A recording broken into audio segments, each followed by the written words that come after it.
ఆరే బెర్తులు ఎంతో మంది ఆశావహులు Telangana cabinet విస్తరణపై suspense ఇంకా కంటిన్యూ అవుతుంది. నేతల లాబింగ్లు సామాజిక సమీకరణాలతో విస్తరణ వాయిదా పడుతూ వస్తుంది. ఇంకా అవకాశం దక్కని జిల్లాల నేతలు ఎప్పుడెప్పుడా అని ఎదురు చూస్తున్నారు. కొందరు లోకల్ గా ప్రయత్నాలు చేస్తుంటే మరికొందరు మాత్రం ఢిల్లీలో లాబింగ్ స్టార్ట్ చేశారు కూడా. ప్రకటించిన కార్పొరేషన్ పదవులకు అధికారిక ముద్ర పడకపోవడంతో లిస్టులో ఉన్న నేతలు మరోవైపు డైలమాలో కూడా ఉన్నారు. హస్తం నేతల ఎదురు చూపులకు తెరపడేదెప్పుడు? ఈ నెలైనా ఇంకొన్నాళ్ళు వెయిటింగా?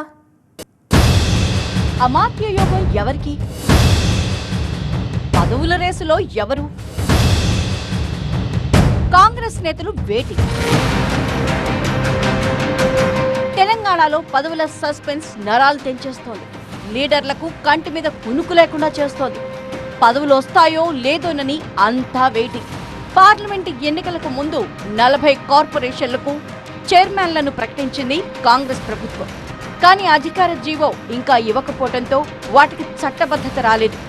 ఎన్నికల కోడ్ అయిపోగానే జీవో వస్తుందనుకున్నా ఇంకా ఎదురు చూపులు తప్పటం లేదు.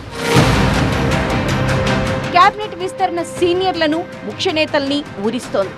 పార్లమెంట్ ఎన్నికలు అయిపోగానే కొందరు నేతలు ప్రయత్నాలు మొదలుపెట్టేశారు. మంత్రివర్గంలో చోటు కోసం చాలా మంది ఎమ్మెల్యేలు ప్రయత్నిస్తున్నారు. ప్రస్తుత కేబినెట్ లో 4 ఉమ్మడి జిల్లాలకు ప్రాతినిధ్యం కల్పించలేదు. విస్తరణలో ఆ 4 జిల్లాలకు ఖచ్చితంగా చోటు కల్పించాల్సి ఉంటుంది. ప్రస్తుతం మంత్రివర్గంలో రెడ్డి సామాజిక వర్గం నుంచి 4 మంత్రులున్నారు. బీసీ, ఎస్సీ సామాజిక వర్గాల నుంచి 2 ఉండగా ఎస్టీ, కమ్మ, వెలమ సామాజిక వర్గాల నుంచి ఒక్కొక్కరున్నారు. విస్తరణలో కూడా సామాజిక సమీకరణాలు కీలకం కాబోతున్నాయి. కేబినెట్ లో చోటు కోసం ఉమ్మడి నల్గొండ జిల్లా నుంచి కోమటిరెడ్డి రాజగోపాల్ రెడ్డి తీవ్రంగా ప్రయత్నిస్తున్నారు. పట్టభద్రుల ఎమ్మెల్సీని, భువనగిరి ఎంపీని భారీ మెజార్టీతో గెలిపించాను కాబట్టి తనకు మంత్రి పదవి పక్కా అన్న నమ్మకంతో ఉన్నారు కోమటిరెడ్డి బ్రదర్. ఇక ఉమ్మడి ఆదిలాబాద్ జిల్లా నుంచి జి వివేక్, ప్రేమ్ సాగర్ రావు రేసులో ఉన్నారు. వీరిద్దరిలో ఒకరికే ఛాన్స్ దక్కే అవకాశం ఉంది. ప్రేమ్ సాగర్ రావుపై ఆరోపణలు, తాజాగా కొందరు బాధితులు ప్రజాభవన్ ముందే నిరసనకు దిగటంతో ఆయన అవకాశాలు సన్నగిల్లేలా ఉన్నాయి.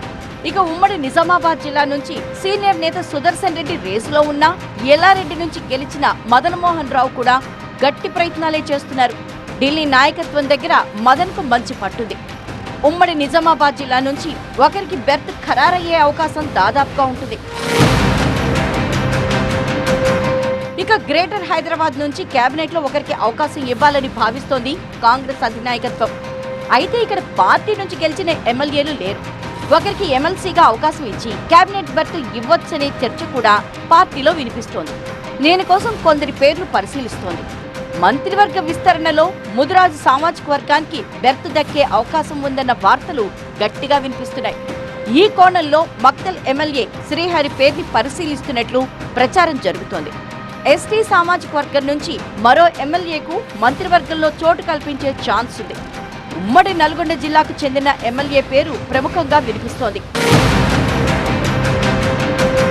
ఉమ్మడి రంగారెడ్డి జిల్లా నుంచి పరిగి ఎమ్మెల్యే రామ్మోహన్ రెడ్డితో పాటు ఇబ్రహీంపట్నం ఎమ్మెల్యే మల్రెడ్డి రంగారెడ్డి మంత్రి పదవి కోసం గట్టి ప్రయత్నాలు చేస్తున్నారు. సీనియర్ నేతలు కావటంతో వీరిలో ఒకరికి ఛాన్స్ దక్కొచ్చిన టాక్ కూడా వినిపిస్తోంది. ప్రస్తుత కేబినెట్ లో మైనార్టీ వర్గం నుంచి మంత్రి లేరు. దీంతో విస్తరణలో తప్పకుండా మైనార్టీ కోటా నుంచి ఒకరికి ఛాన్స్ దక్కటం ఖాయంగా కనిపిస్తోంది. అయితే ఇప్పుడున్న లెక్క ప్రకారం కేబినెట్ లోకి మరో 6 తీసుకోవడానికి అవకాశం ఉంది. 6 మంత్రి పదవులు ఎవరికి ఇవ్వాలనే విషయంపై సీఎం రేవంత్ రెడ్డి ఇప్పటికే ఓ అభిప్రాయానికి వచ్చినట్లు సమాచారం.